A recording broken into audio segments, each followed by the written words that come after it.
ஜின்வோட shadow ஆர்மிலேயே முதல்ல வந்து சேர்ந்த மோஸ்ட் பவர்ஃபுல் ஷேடோவே இந்த ரெட் நைட் கமாண்டர் இக்ரிஸ் தான். இக்ரிஸோட பவரை பற்றி சொல்லணும்னா நைட் கமாண்டருக்கே உரிய ஸ்வார்ட்ஸ்மேன்ஷிப் தான். ஸ்வாடை எடுத்தானா பக்கத்தில் ஒருத்தனும் நெருங்க முடியாது. இருந்தாலும் முதல்ல ஜின்வோட ஷேடோவான இக்ரிஸோட பவர் கொஞ்சம் கண்ட்ரோல் ஆகி தான் இருக்கும். எப்போ ஜின்வோ மொத்த ஷேடோ மோனார்க்கோட பவரையும் தனக்குள்ளே அப்டேட் பண்ணுறானோ அப்போ தான் இக்ரிஸோட மொத்த பவரும் அன்லீஸ் ஆகும்.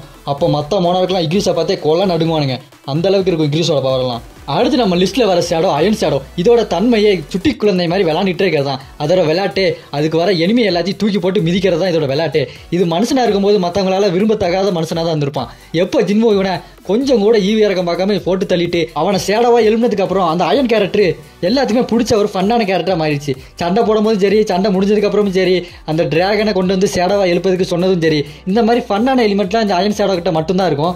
அதனாலே எல்லாத்துக்கும் பிடிச்ச ஷேடோவா அயன் மாறிடும். இன்க்ளூட் ஜின்வுக்கே அயனை ரொம்ப பிடிக்கும். அடுத்து நம்ம லிஸ்ட்ல வரது டஸ்க். கேட்டு வாங்கினாண்டா அந்த மாதிரி தான் டஸ்க். பேசாம வெளியே போறவங்களை கூப்பிட்டு வச்சு அடி வாங்கி ஷேடோவா மாறி இருப்பான். நான் பெரிய மந்திரவாதி, நான் அப்படி பண்ணிடுவேன் இப்படி பண்ணிடுவேன், ஏன்ட்டெல்லாம் விளாட முடியாது, நீங்களே எனக்கு என்டர்டைன்மெண்ட்னு வெளியே போறவங்களை கூப்பிட்டு வச்சு வாங்கி கட்டிக்குவான். டஸ்க் ஷேடோவா எழுந்ததுக்கு அப்புறம் ஜின்வுக்கு ரொம்பவே ஹெல்ப்ஃபுல்லா இருக்கும். ஏன்னா டஸ்கோட மேஜிக் பவர் ரொம்பவே அதிகமா இருக்கும். அதுவே நிறைய இடத்துல ஜின்வுக்கு ஹெல்ப் பண்ணியிருக்கும். டஸ்கோட மொத்த வேலையை நின்ன இடத்துல இருந்தே மேஜிக் பவர் வச்சு மற்றவங்களை அட்டாக் பண்றது தான். மேஜிக் சம்பந்தப்பட்ட விஷயத்துல டஸ்க் ரொம்பவே ஹெல்ப்ஃபுல்லா இருக்கும். ஆனா மற்ற விஷயத்துல அந்த அளவுக்கு யூஸ் ஆகாது.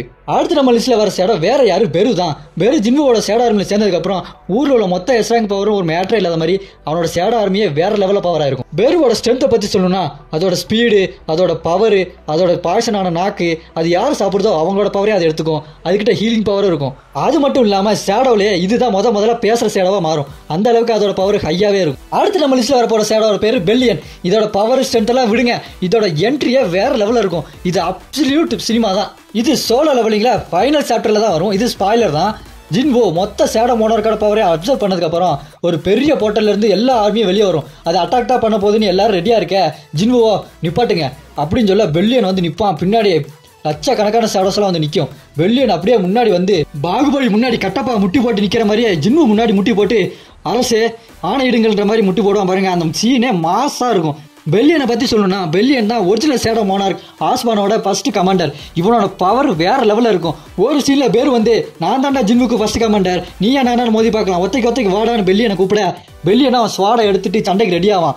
பெருவை அட்டாக் பண்ண வர அவன் ஸ்வாடை சாட்ட மாதிரி சொலட்டி சுற்றி பிடிச்சி பெருவை தூக்கி போட்டு ஒரே அடியில் சொல்லி முடிச்சிருவான். அந்த அளவுக்கு பெருவை விட இவனோட பவர் வேற லெவலில் இருக்கும். இதுல உங்களுக்கு ரொம்பவே பிடிச்ச ஷேடோ எதுன்றத கீழே கமெண்ட் பண்ணுங்க. இந்த வீடியோ பிடிச்சிருந்தா கண்டிப்பா லைக் பண்ணுங்க. இந்த சேனலுக்கு சப்போர்ட் பண்ணுங்க. நீங்க சப்போர்ட் பண்ணதான் நான் இந்த மாதிரி நிறைய வீடியோ போட்டுக்கிட்டே இருப்பேன். உங்களுக்கு வேற எந்த மாதிரியான வீடியோன்றத கீழே கமெண்ட் பண்ணுங்க.